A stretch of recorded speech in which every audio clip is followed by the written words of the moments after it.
Las calles de Ramá estaban en silencio, un silencio que pesaba como piedra sobre el pecho. Era un silencio que no traía paz, sino vacío. El tipo de silencio que solamente conocen las madres que han perdido algo que jamás podrá ser reemplazado. Desde las colinas, el sonido llegaba en oleadas. No era el viento, no era el río. Era algo más antiguo, más profundo, más desgarrador que cualquier tormenta que hubiera azotado aquella tierra.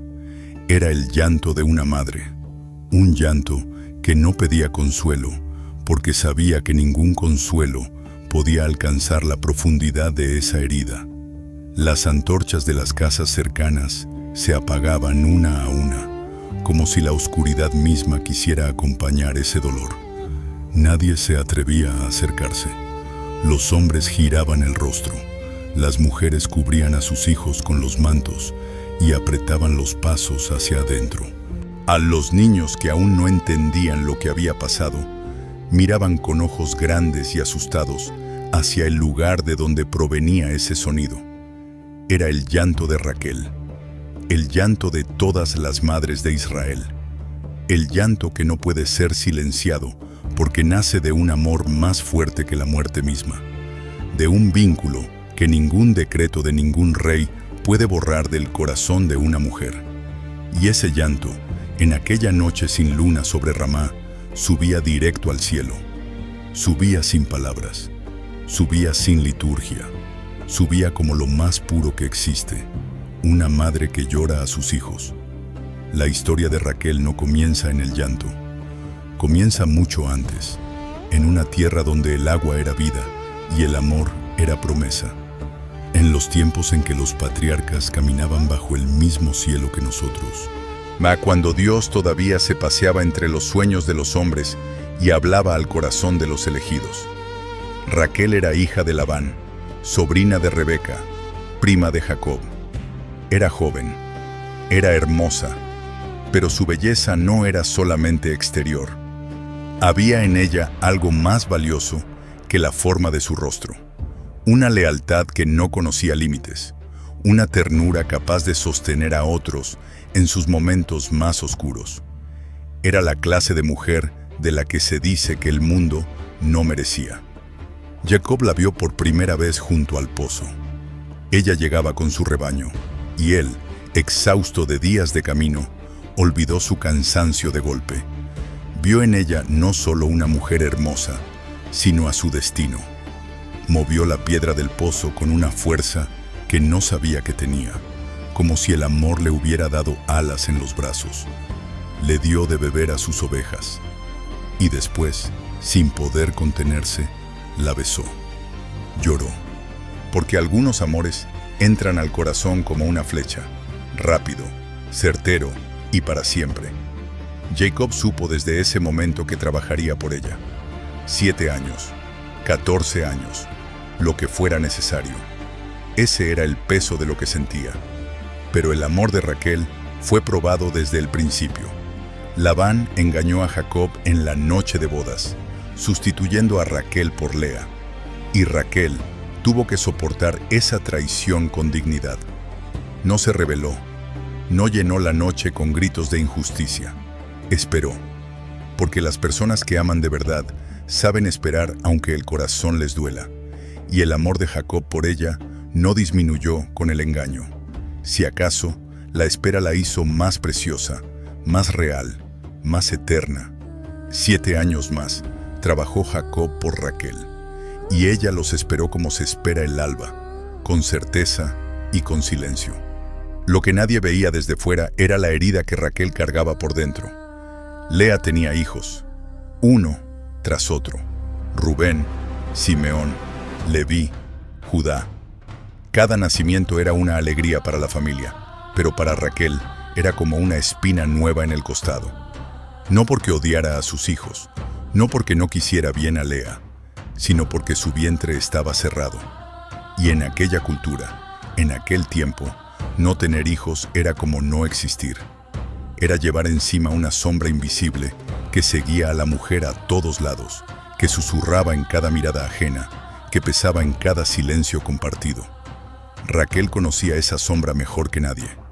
Un día, Raquel fue a Jacob y le dijo: «Dame hijos o me muero». No era exageración. Era la verdad más cruda de su alma. Era el grito de una mujer que siente que su propósito más profundo le ha sido negado. Jacob respondió con dureza y sin la ternura que ella necesitaba: «¿Acaso soy yo Dios, que te han negado el fruto de tu vientre?». Y aquella respuesta, aunque verdadera, cayó sobre Raquel como una segunda piedra.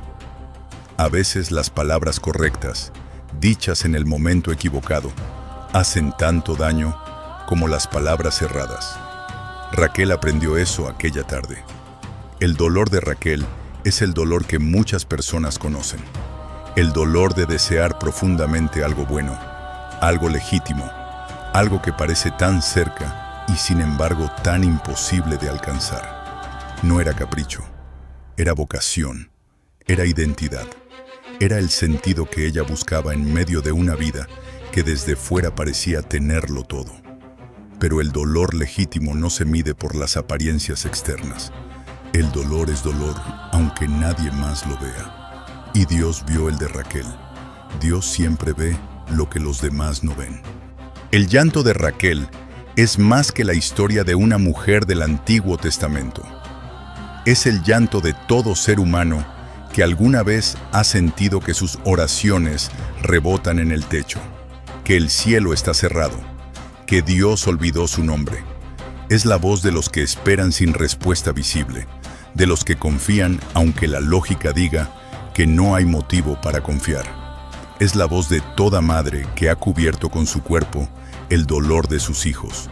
Es la voz de toda persona que ha amado profundamente y ha pagado un precio alto por ese amor.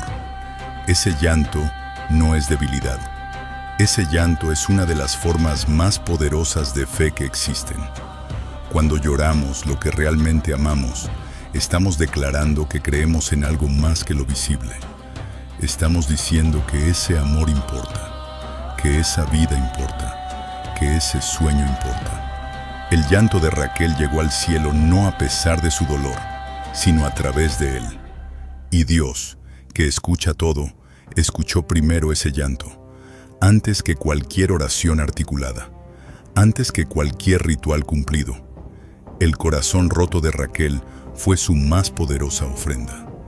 Y lo que vino después fue la respuesta que cambió la historia de Israel para siempre. Había en la tienda de Raquel una quietud que dolía. No era la quietud del descanso, era la quietud del aguardo, la clase de silencio que se instala cuando una persona lleva tanto tiempo esperando que ya no sabe cómo hacer otra cosa. Raquel doblaba las telas del ajuar, miraba por la abertura de la tienda hacia donde los niños de Lea corrían y gritaban y llenaban el aire de vida, y algo en su pecho se apretaba sin querer. No era envidia, era añoranza. La diferencia entre las dos es enorme. La envidia quiere quitarle al otro lo que tiene. La añoranza solo quiere recibir lo que aún no ha llegado. Raquel añoraba a sus hijos con un amor que precedía a su existencia. Dios vio a Raquel. El texto bíblico lo dice con una economía de palabras que es en sí misma un poema. Y acordóse Dios de Raquel. Acordarse. Y es como si Dios hubiera tenido que hacer un esfuerzo para recordar. Pero eso no es lo que significa. En el lenguaje bíblico, acordarse es actuar, es intervenir, es doblar la historia hacia un propósito nuevo. Cuando Dios se acuerda de alguien en las Escrituras, algo extraordinario está a punto de suceder. Se acordó de Noé en medio del diluvio. Se acordó de Abraham cuando Sodoma ardía. Y ahora se acordaba de Raquel en medio de su silencio. El cielo había escuchado lo que la tierra ignoraba.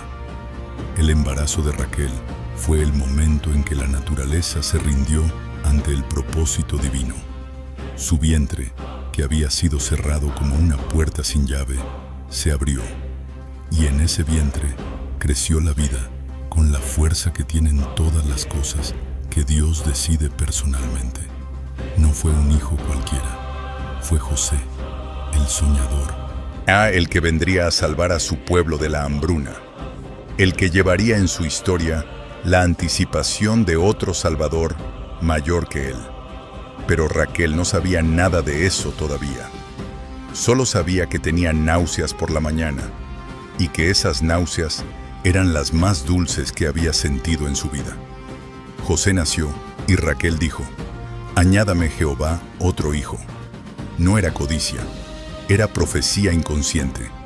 Era el corazón de una madre que sabe que su amor es capaz de abrazar a más de uno. Ese segundo hijo llegaría, pero el precio que pagaría Raquel por él sería el más alto que ninguna madre debería tener que pagar. El segundo hijo se llamaría Benjamín y vendría al mundo en el camino, bajo el cielo abierto, mientras Raquel se vaciaba de vida para llenarlo de ella. Hay amores que cuestan todo y hay madres que los dan de todos modos. Mientras tanto, en la familia de Jacob crecía en número y en complejidad. El tiempo de vivir bajo la sombra de Labán había llegado a su fin. Dios le dijo a Jacob que era hora de volver a la tierra de sus padres, y Jacob obedeció. Reunió a sus mujeres, a sus hijos, a sus rebaños, a todo lo que había acumulado en años de trabajo y astucia y gracia divina, y comenzó el viaje de regreso. Era un éxodo familiar. Era la historia de un pueblo que todavía no sabía que era un pueblo. Y en medio de ese éxodo viajaba Raquel, con José en brazos y con el segundo hijo que aún no había nacido, creciendo en su interior como una promesa que pronto pediría cumplimiento. El viaje fue largo y difícil. Las caravanas se mueven al ritmo del más lento, y cuando hay niños pequeños, el ritmo del más lento es muy lento. Aún Raquel cargaba su cansancio con la misma dignidad silenciosa con que había cargado su espera. Pero había días en que la fatiga se hacía presente en la palidez de su rostro y en la forma en que sus pasos perdían el ímpetu de los primeros días. Jacob la miraba y sabía, conocía ese cuerpo, conocía esa alma, sabía cuándo Raquel necesitaba más que un campamento bien organizado, necesitaba ternura, y en esos momentos se acercaba, le tomaba la mano y le hablaba en voz baja sobre el futuro que les esperaba. Hay una escena que los relatos preservan con detalle y que revela algo profundo sobre el carácter de Raquel. Cuando Jacob decidió partir en secreto de la casa de Labán, Raquel tomó los ídolos domésticos de su padre y los escondió debajo de su silla de montar. Las interpretaciones son múltiples. Algunos dicen que quería privarlo de su poder, que otros que guardaba una costumbre de herencia. Pero lo que más importa no es la razón, sino la audacia. Esta mujer, que había aprendido a esperar en silencio, también era capaz de actuar con determinación cuando lo consideraba necesario. Raquel no era solo ternura, era también voluntad, era también coraje.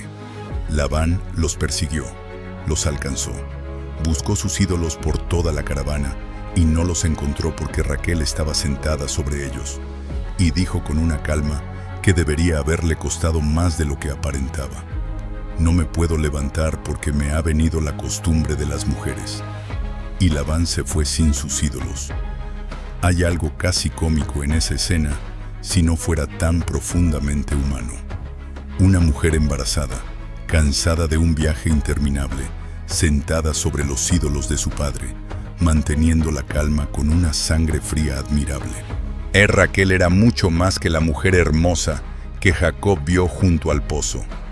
Era la mujer que Jacob necesitaba a su lado para atravesar lo que venía. El amor que Raquel tenía por su familia no era el amor cómodo de los tiempos tranquilos. Era el amor que se prueba en el camino, en el cansancio, en los momentos donde hubiera sido más fácil rendirse que seguir. Era el amor que sostiene sin pedir reconocimiento, que protege sin hacer escándalo, que construye silenciosamente mientras otros duermen. Ese amor no tiene monumentos levantados en las plazas, pero tiene algo más duradero. Tiene descendencia, tiene historia, tiene la huella invisible que las madres fieles dejan en sus hijos y que sus hijos llevan al mundo. El vientre de Raquel fue cerrado por un tiempo, pero el cielo siempre estuvo abierto sobre ella. Hay temporadas en la vida donde lo que necesitamos no es una respuesta inmediata, sino la fortaleza para continuar creyendo mientras la respuesta madura en el tiempo de Dios. Raquel nos enseña que la espera no es el silencio de Dios. La espera es el espacio donde Dios trabaja en lo que ningún ojo humano puede ver todavía. Lo que parece cerrado desde la perspectiva humana puede estar simplemente reservado para el momento exacto en que su apertura cambiará todo. El polvo del camino se levantaba bajo las sandalias de miles de pies. Los rebaños balaban. Los niños corrían entre los adultos. Las caravanas de Jacob avanzaban hacia Canaán con la lentitud poderosa de todo lo que lleva vida dentro. Pero ese día, en algún punto entre Betel y Efrata, el ritmo de la caravana cambió. Las mujeres que acompañaban a Raquel intercambiaron una mirada. Los hombres, atentos al movimiento de quienes los rodeaban, detuvieron sus animales sin que nadie tuviera que dar la orden. Era el momento. El hijo que Raquel llevaba dentro había decidido que el cielo abierto sería su primera vista, y nada en este mundo, ni fuera de él, podía detener ese momento. La partera se arrodilló junto a ella. Las manos de las mujeres la sostenían desde los lados. Jacob esperaba afuera con el corazón apretado entre los dientes. La tierra era seca, el sol era brutal, y Raquel, que había esperado tanto por este segundo hijo, comenzó el trabajo más duro que ningún ser humano hace en soledad, aunque esté rodeado de personas. El trabajo de traer vida al mundo. Cada contracción era una ola, cada aliento, un acto de voluntad. El dolor de Raquel en ese camino de tierra era el mismo dolor de toda mujer que ha dado todo para que otro pudiera existir. La partera le dijo en medio del trance más oscuro: «No temas, que también tendrás este hijo». Palabras de aliento, palabras necesarias. Pero Raquel ya sentía que algo en ella se marchaba junto con el esfuerzo. Había amado a Jacob con todo. Había amado a José con todo. Y ahora amaba a este nuevo hijo con lo único que le quedaba. Cuando el niño llegó al mundo, Raquel tuvo apenas el tiempo suficiente para darle un nombre. Benoni, lo llamó ella, hijo de mi dolor. Porque los nombres que ponemos en los momentos más extremos de nuestra vida revelan lo que realmente sentimos, más allá de las palabras preparadas. Ella nombró a ese hijo con su verdad más íntima. Jacob, que escuchó ese nombre, lo cambió, no por negar el dolor de Raquel, sino porque no quería que su hijo cargara el peso de esa sombra por el resto de su vida. Lo llamó Benjamín, hijo de la diestra, hijo del lado fuerte, hijo del poder que aún quedaba. Hay en ese gesto de Jacob algo profundamente paternal, la capacidad de tomar el dolor de alguien que amamos y darle un nombre nuevo sin negar que el dolor existió. El niño era los dos, el hijo del dolor de su madre y el hijo de la fortaleza de su padre. Como todos nosotros, que somos simultáneamente las heridas de nuestra historia y la promesa de nuestro futuro. Raquel murió en el camino a Efrata. El texto bíblico es directo y sin ornamentos. Y murió Raquel, y fue sepultada en el camino de Efrata, que es Belén. Una sola frase. Pero esa frase contiene todo el peso de una historia humana completa.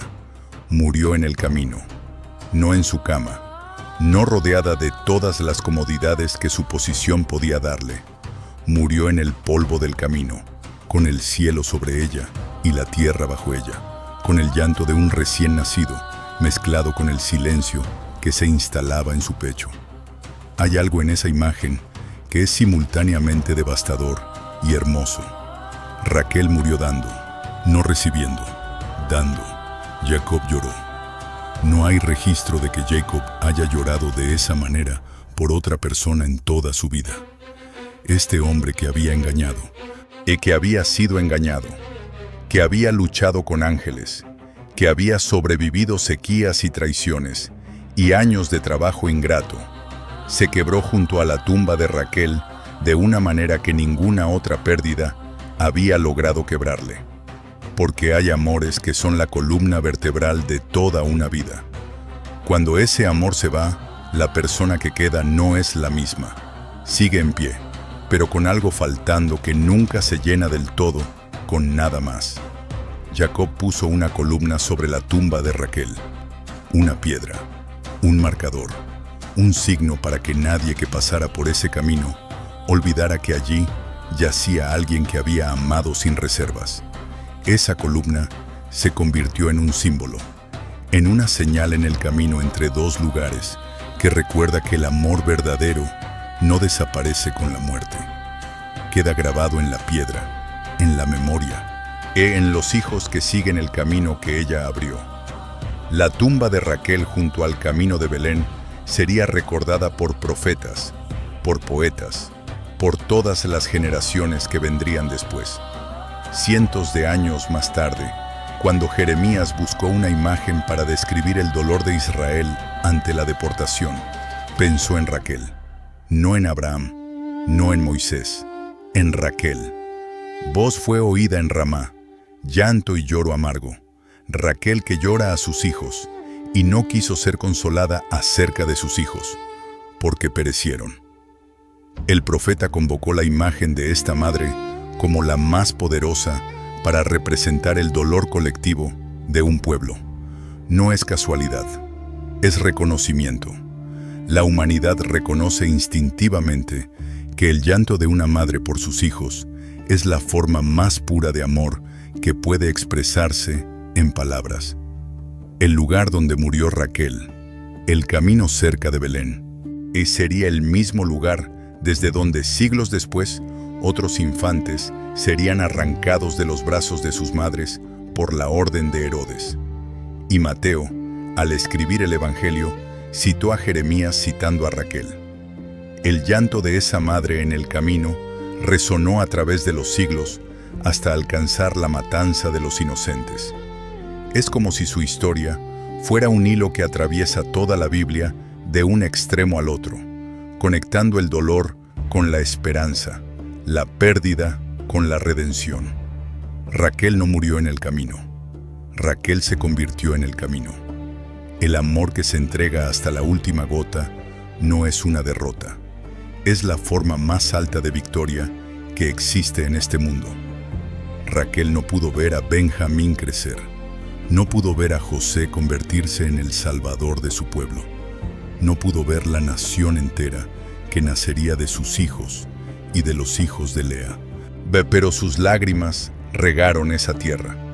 Su amor construyó esa familia. Su entrega hizo posible todo lo que vino después. No todas las victorias llevan el nombre del vencedor escrito en las páginas más visibles de la historia. Algunas victorias tienen el nombre de una madre grabado en una piedra al costado del camino. Había algo diferente en José desde pequeño. No era solo la túnica de colores que su padre le había mandado hacer con el amor evidente de quien tiene un favorito y no lo oculta. Era algo en los ojos, una profundidad que no correspondía a la edad, una capacidad de mirar el mundo y ver en él algo que los demás no veían todavía. Los sueños llegaban a José como visitantes esperados. No lo perturbaban, lo completaban. Era como si en el durmiente hubiera una parte de él siempre despierta, siempre escuchando, siempre recibiendo mensajes de un lugar más alto que los techos de las tiendas en las que vivía. Raquel le había dado esos ojos, y antes de Raquel, Dios mismo los había encendido. Los hermanos miraban a José con una mezcla de admiración y resentimiento que solo puede crecer en el corazón de quienes sienten que el amor ha sido distribuido de manera desigual. El favoritismo de Jacob era real e innegable, y aunque no justifica lo que sus hijos mayores harían después, sí explica la semilla de donde brotó su amargura. Los hogares donde el amor parece tener jerarquías no siempre producen personas capaces de celebrar el bien ajeno. A veces producen personas que buscan eliminar lo que les recuerda su propia inferioridad percibida. Y José, con sus sueños y su túnica de colores, y el amor obvio de su padre, se había convertido en ese espejo incómodo. El día que los hermanos lo vendieron a los mercaderes ismaelitas, fue el día en que la historia de Raquel tomó una dimensión que ella nunca pudo imaginar. Su hijo, el hijo por el que había llorado años de infertilidad, el hijo que le había llegado como respuesta del cielo, fue arrojado a una cisterna y vendido por 20 monedas de plata. 20 monedas, el precio de un esclavo joven, el precio al que sus propios hermanos valoraron la vida del hijo de Raquel. Mientras el dinero cambiaba de manos bajo el sol de Canaán, José miraba desde el fondo de la cisterna hacia el óvalo de cielo azul que era todo lo que podía ver del mundo que conocía. José llegó a Egipto encadenado. Entró a esa tierra que no conocía, donde nadie hablaba su idioma, donde ninguna cara era familiar, donde todo lo que había dado forma a su identidad quedaba lejos al otro lado de un desierto. Y sin embargo, algo en José no se rompió. El hombre que fue vendido como esclavo no perdió la dignidad. El joven que fue acusado injustamente por la esposa de Potifar no perdió la integridad. El prisionero que fue olvidado en la cárcel por el copero al que había ayudado no perdió la esperanza. Era como si la fe que Raquel había rezado durante sus años de infertilidad hubiera quedado impresa en el ADN espiritual de ese hijo, como si el carácter de la madre viviera en el alma del hijo. Los sueños del faraón llegaron al momento exacto en que la historia necesitaba un intérprete. 7 vacas gordas y 7 vacas flacas, 7 espigas llenas y 7 espigas secas. El faraón despertó bañado en sudor, con la certeza de que ese sueño era más que un sueño. Sus magos no pudieron ayudarle. Sus sabios se quedaron mudos. Y entonces el copero recordó al hebreo de la cárcel que sabía interpretar sueños. Y a veces Dios usa el olvido humano para preparar el momento exacto. A veces lo que parece abandono es solo el tiempo que necesita el plan de Dios para madurar hasta el punto de su mayor utilidad. José fue traído ante el faraón y escuchó sus sueños con la atención de quien sabe que está recibiendo un mensaje importante. No alardeó de su don, no fingió modestia excesiva, simplemente dijo la verdad: no soy yo, es Dios. Y después interpretó con claridad lo que nadie había podido ver: 7 años de abundancia seguidos de 7 años de hambre. No era un mensaje de terror, era un mapa. Era la oportunidad de prepararse con tiempo para enfrentar lo que venía. El mismo sueño que asustó al faraón se convirtió, en manos de José, en un plan de salvación nacional. El faraón reconoció en José algo que los políticos de su corte no tenían. No era solo inteligencia, era sabiduría. La diferencia entre las dos es que la inteligencia puede adquirirse con estudio y la sabiduría solo viene del trato prolongado con la verdad. José fue elevado a segundo en el reino de Egipto de la misma manera en que Dios siempre eleva a los suyos, sin que nadie pueda explicar del todo cómo sucedió, sin que los méritos puramente humanos alcancen para justificarlo. Era el hijo de Raquel, era el soñador, era el que había pasado por el pozo, por la esclavitud y por la cárcel para llegar al palacio.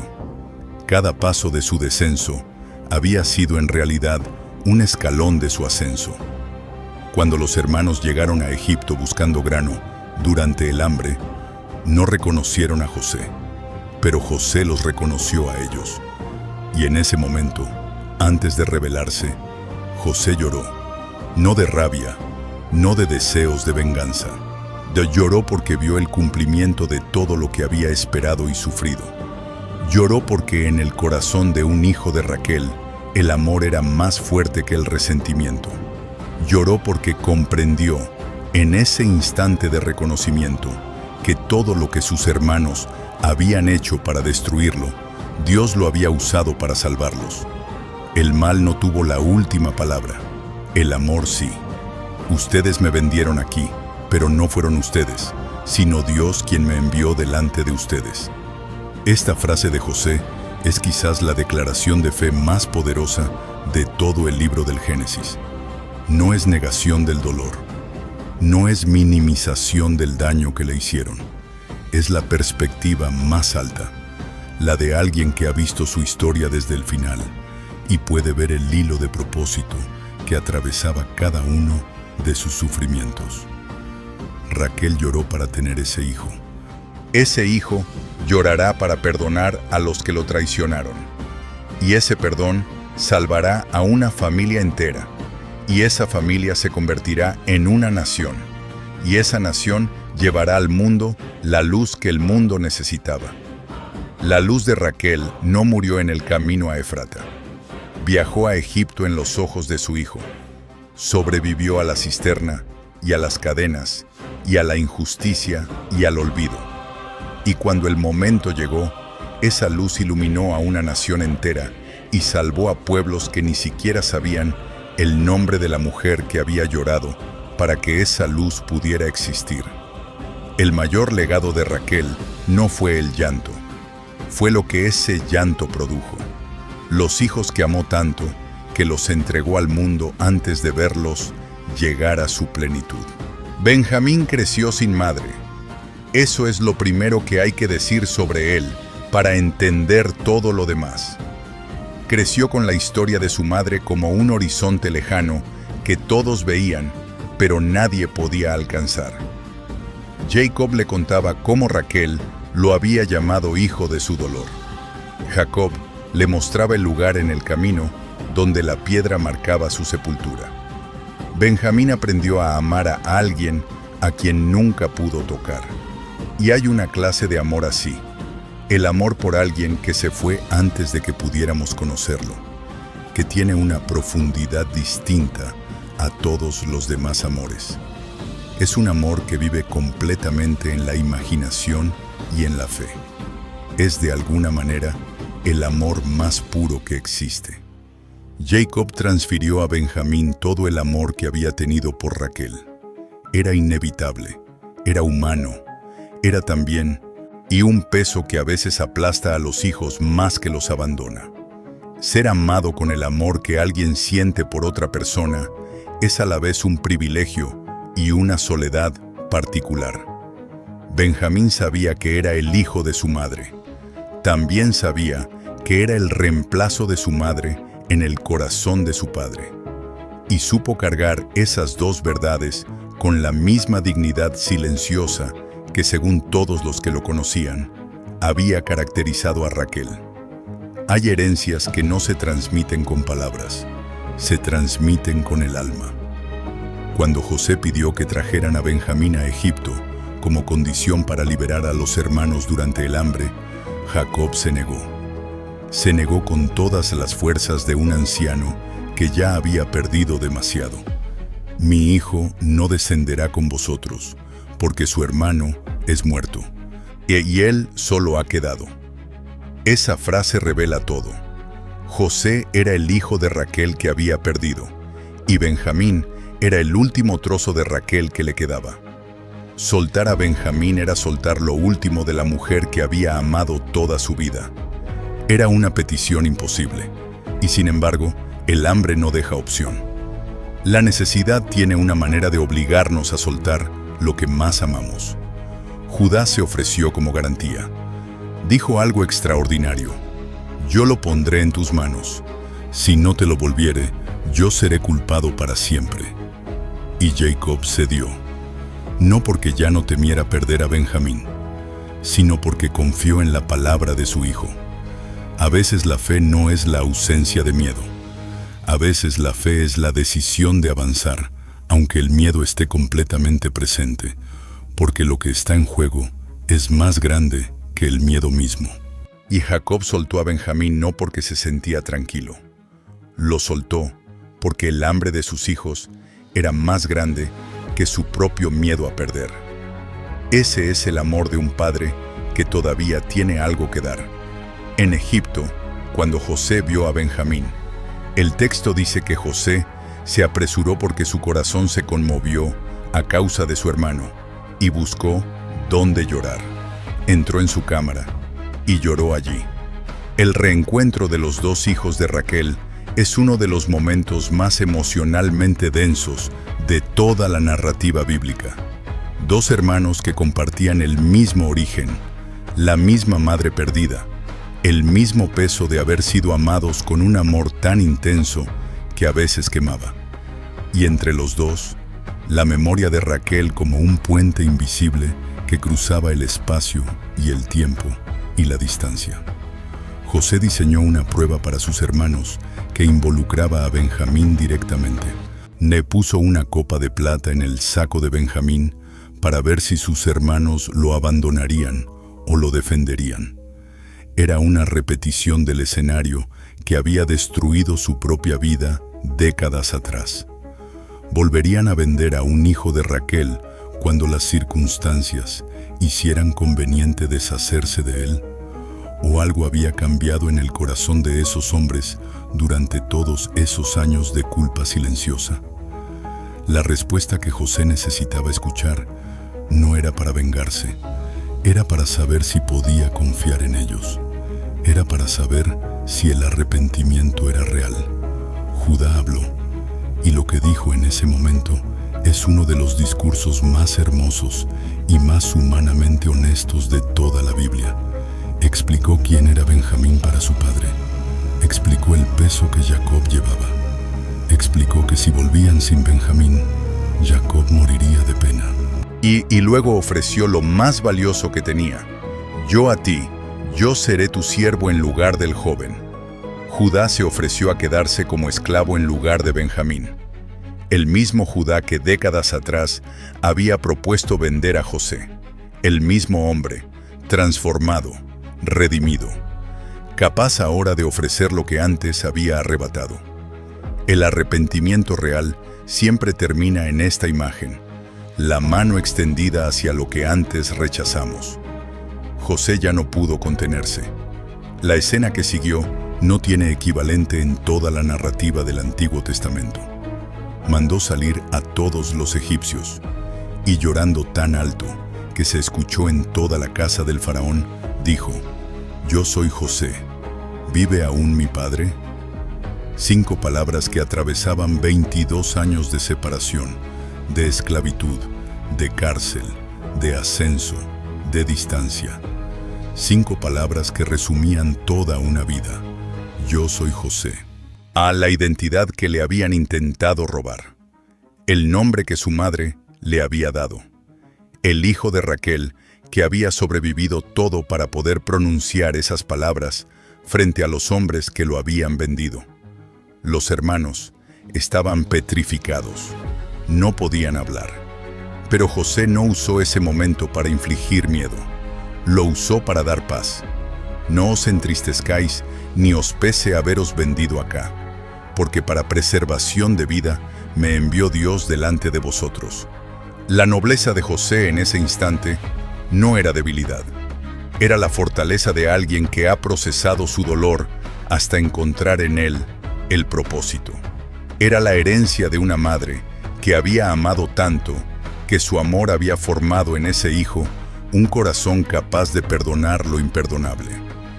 Raquel no murió en vano.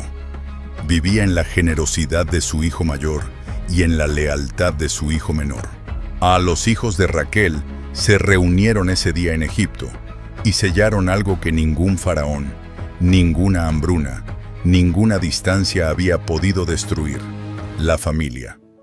Benjamín, el hijo de la diestra, ocupó su lugar junto a su hermano, y a través de ellos, la memoria de la mujer que había llorado en el camino a Efrata encontró su cumplimiento más completo. El dolor que Raquel había sembrado con sus lágrimas había producido 2 hombres capaces de cargar con el bien de toda una familia. Los hijos de las lágrimas son a veces los más fuertes de todos. Ramá era una ciudad ordinaria.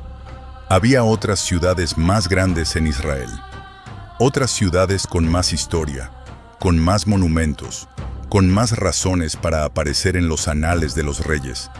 Pero Ramá tenía algo que ninguna otra ciudad tenía: la voz.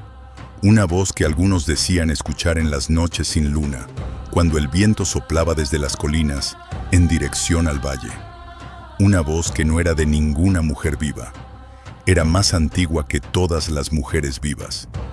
Era el eco de un llanto que había resonado en ese lugar siglos atrás y que de alguna manera se había impregnado en la misma tierra, en las mismas piedras, en el mismo aire que respiraban los habitantes de Ramá. Era la voz de Raquel.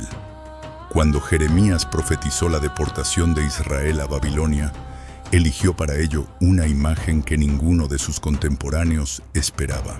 Él no eligió la imagen del rey derrotado, no eligió la imagen del templo en llamas, eligió la imagen de una madre llorando. Voz fue oída en Ramá, llanto y lloro amargo, Raquel que llora a sus hijos, y no quiso ser consolada acerca de sus hijos, porque no existen. El profeta escuchó, en el momento más oscuro de la historia nacional, el llanto de una mujer muerta siglos atrás, y ese llanto le pareció la imagen más exacta del dolor que su pueblo estaba viviendo. No hay imagen más universal del dolor que la de una madre que llora a sus hijos ausentes. El no quiso ser consolada es la frase que más llama la atención. No quiso. No es que no pudiera. No es que el consuelo no llegara. Es que hubo una decisión en ese dolor. Y la decisión fue esta: no voy a pretender que esto está bien cuando no está bien. No voy a aceptar palabras vacías que minimizan lo que realmente ocurrió. No voy a fingir normalidad cuando la herida es real. Hay una dignidad en ese rechazo al consuelo fácil que no es terquedad, sino honestidad. Raquel se negó a que su dolor fuera trivializado. Y Dios respondió a ese dolor honesto con una promesa directa: refrena tu voz del llanto y tus ojos de las lágrimas, porque hay recompensa para tu trabajo, dice Jehová, y volverán de la tierra del enemigo. Dios mismo respondió al llanto de Raquel, no con silencio, no con una explicación filosófica de por qué el sufrimiento existe, con una promesa, con una fecha: volverán. Con una certeza: hay recompensa. La respuesta de Dios al dolor más honesto que existe, el dolor de una madre por sus hijos. No fue silencia tu llanto, fue tu llanto ha sido escuchado y tiene respuesta. Hay esperanza en la profecía de Jeremías que solo puede entenderse si primero se escucha el llanto que la precede. Siglos después del profeta Jeremías, en la ciudad que estaba a pocos kilómetros del lugar donde Raquel fue sepultada, unos magos del oriente siguieron una estrella hasta un pesebre. Y en ese mismo territorio donde Raquel había llorado, donde los hijos de Israel habían sido llevados cautivos, donde el profeta había escuchado la voz de una madre muerta, nació alguien que vendría a cargar sobre sus hombros todo el llanto del mundo. La conexión no es accidental, es teológica.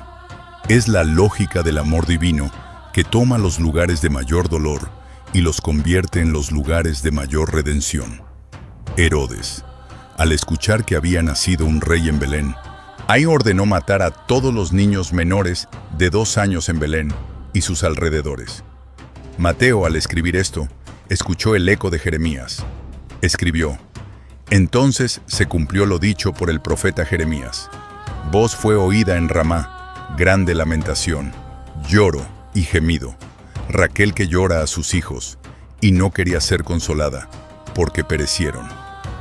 El llanto de las madres de Belén en el momento de la matanza de los inocentes resonó en el mismo lugar donde Raquel había llorado por sus hijos siglos antes. La historia sagrada tiene esta manera de repetirse en espiral. Los mismos lugares, el mismo dolor. Pero cada repetición está un poco más cerca de la redención definitiva. ¿Qué significa que el llanto de Raquel se haya convertido en símbolo de todo llanto colectivo? Significa que el dolor de una persona, cuando es genuino y profundo, nunca es solo de esa persona. Se convierte en el recipiente donde el dolor de muchos puede encontrar su nombre. Raquel lloró a sus hijos. Y en ese llanto, todas las madres de Israel que perdieron a sus hijos ante Babilonia encontraron voz. Y en ese llanto, todas las madres de Belén que perdieron a sus hijos ante Herodes encontraron voz. Y en ese llanto, todo ser humano que ha perdido a alguien que amaba encuentra todavía hoy la palabra exacta para lo que siente en su corazón cuando el lenguaje ordinario no alcanza. El llanto de Raquel es sagrado porque es real. La Biblia no santifica el dolor negándolo, lo santifica nombrándolo, escuchándolo, tomándolo en serio como un lenguaje válido ante Dios. El llanto de Raquel aparece en el corazón de la Escritura, no como un accidente narrativo, sino como una declaración teológica. El dolor honesto tiene acceso directo a Dios.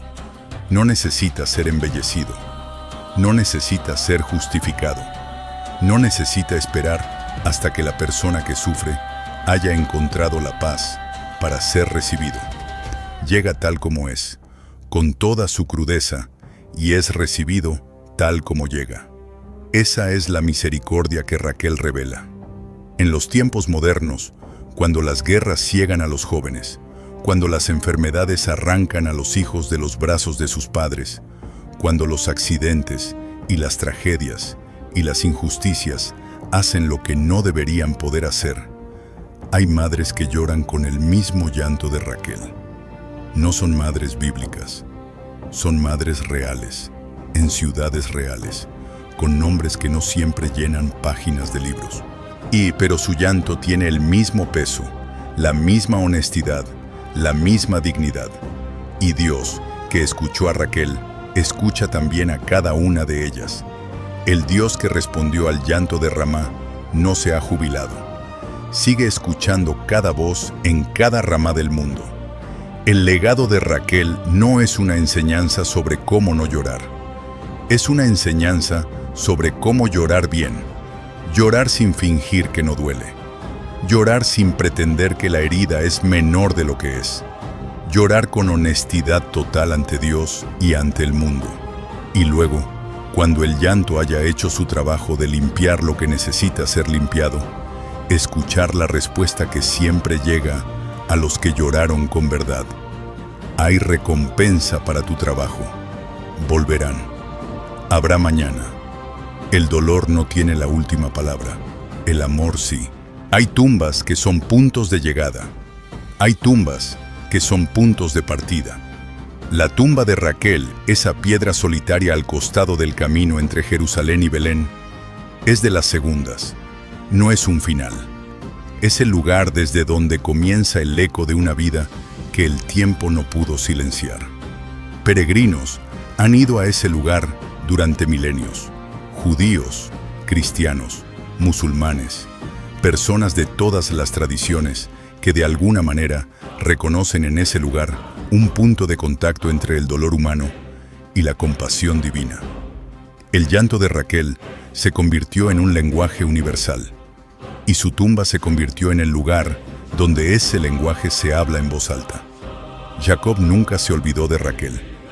Cuando estaba ya anciano, cuando José lo llevó ante el faraón, cuando bendijo a cada uno de sus hijos antes de morir, la memoria de Raquel seguía siendo una presencia activa en su vida. Al hablar de José y sus hijos, al bendecir a Efraín y Manasés, Jacob mencionó a Raquel. Raquel murió junto a mí en la tierra de Canaán, en el camino cuando aún había legua de tierra para llegar a Efrata, y la sepulté allí en el camino de Efrata, que es Belén. La nombró. En uno de los momentos más solemnes de su vejez, la nombró. Porque hay personas en nuestra vida que no se van nunca. Siguen siendo parte de nosotros, aunque ya no estén. Los 12 hijos de Jacob, los 12 patriarcas de las tribus de Israel, incluyen en sus filas a 2 hijos de Raquel, José y Benjamín. 2 de los 12, no toda la nación, pero 2 de los más decisivos en la historia que siguió. José fue el salvavidas de su familia en Egipto. Benjamín fue la tribu que produjo a Saúl, el primer rey de Israel. Y de la tribu de Benjamín también saldría, siglos después, Pablo de Tarso, el apóstol que llevaría el evangelio a los gentiles del mundo mediterráneo. La sangre de Raquel corrió a través de la historia de Israel y de la historia de la iglesia cristiana primitiva, con una influencia que solo puede medirse en eternidad. El nombre de Raquel aparece en la historia del pueblo de Dios en los momentos más decisivos, no como protagonista de batallas ni como autora de grandes legislaciones. Aparece como madre, como la que lloró, como la que amó, como la que pagó el precio más alto y siguió siendo recordada no por lo que hizo, sino por cómo amó. En una cultura que tiende a medir el legado por los logros visibles, por los monumentos levantados y los nombres grabados en las instituciones de poder, Raquel representa un legado diferente, el legado del amor que se entrega sin garantías y sin condiciones, y que produce efectos que el mundo no puede calcular. Cuando Ruth, la moabita, llegó a Belén con su suegra Noemí, los ancianos de la ciudad la bendijeron con estas palabras: Jehová haga a la mujer que entra en tu casa como a Raquel y a Lea, las cuales edificaron la casa de Israel. Raquel como modelo, como referencia, como el estándar de lo que una mujer que construye una familia puede llegar a ser. Esto ocurrió siglos después de su muerte. El nombre de Raquel seguía siendo pronunciado en bendiciones sobre mujeres nuevas que comenzaban sus propios caminos. Su vida continuaba siendo pertinente. Su amor continuaba siendo citado como modelo. Los que aman bien nunca terminan de influir. En el libro del Apocalipsis, o en la visión final de la Nueva Jerusalén, hay una imagen que no puede no evocar el llanto de Raquel. Enjugará Dios toda lágrima de los ojos de ellos, y ya no habrá muerte, ni habrá más llanto, ni clamor, ni dolor, porque las primeras cosas pasaron. Si el llanto de Raquel fue la queja más honesta que una madre pudo elevar ante el cielo, la promesa del Apocalipsis es la respuesta más completa que el cielo pudo dar a todas las Raqueles de la historia. Llegará el día en que no habrá más necesidad de llorar. Llegará el día en que cada madre que lloró a sus hijos los encontrará de nuevo. Ese es el final de la historia que comenzó en el camino a Efrata. Pero antes de ese final, en el tiempo que vivimos, hay madres que lloran, hay familias rotas, hay hijos en cárceles y en hospitales y en países lejanos que sus madres quisieran alcanzar. Hay personas que cargan el mismo peso que Raquel cargó. Y la historia de Raquel les dice, con la autoridad de quien ya atravesó ese dolor completamente: su llanto es escuchado. No estás llorando en el vacío. No estás hablando a un cielo de piedra. El mismo Dios que abrió el vientre de Raquel, el mismo que convirtió el dolor de José en la salvación de su familia, el mismo que escuchó el llanto de Ramá y respondió con promesa, ese Dios escucha el tuyo también. El carácter de Raquel resume algunas de las virtudes más difíciles y más necesarias que una persona puede cultivar: la paciencia sin amargura, la honestidad sin crueldad, el amor sin condición, la espera sin desesperanza. No son virtudes que se aprenden en los tiempos fáciles. Se aprenden exactamente en los tiempos que Raquel vivió, en la espera del vientre cerrado, o en la caminata del exilio, en el dolor del parto sin techo, en el final que llega demasiado pronto. La escuela donde se forman esas virtudes no tiene nombre elegante, solo tiene un nombre: vida. Y Raquel la vivió entera. Si hay una lección que Raquel deja para quienes la escuchan con atención, no es una lección sobre cómo evitar el dolor. Es una lección sobre qué hacer con él. El dolor que se niega se pudre. El dolor que se proyecta destruye. Pero el dolor que se llora honestamente delante de Dios, ese dolor se transforma. Se convierte en fe más profunda. Se convierte en compasión por los que sufren lo mismo. Se convierte en historia que otros pueden leer y reconocer como suya. El llanto de Raquel no terminó en Ramá. Terminó en el Evangelio. Terminó en la promesa. Y si hoy tu llanto te parece sin salida, recuerda, el mismo camino que pasaba por la tumba de Raquel, pasaba también por Belén. El lugar del dolor más grande estaba a pocos kilómetros del lugar del nacimiento más grande de la historia. El legado de Raquel no termina. Sigue vivo en cada madre que ama sin condición. Sigue vivo en cada persona que espera sin rendirse. Sigue vivo en cada corazón que llora con honestidad y levanta los ojos hacia el cielo sin dejar de esperar la respuesta.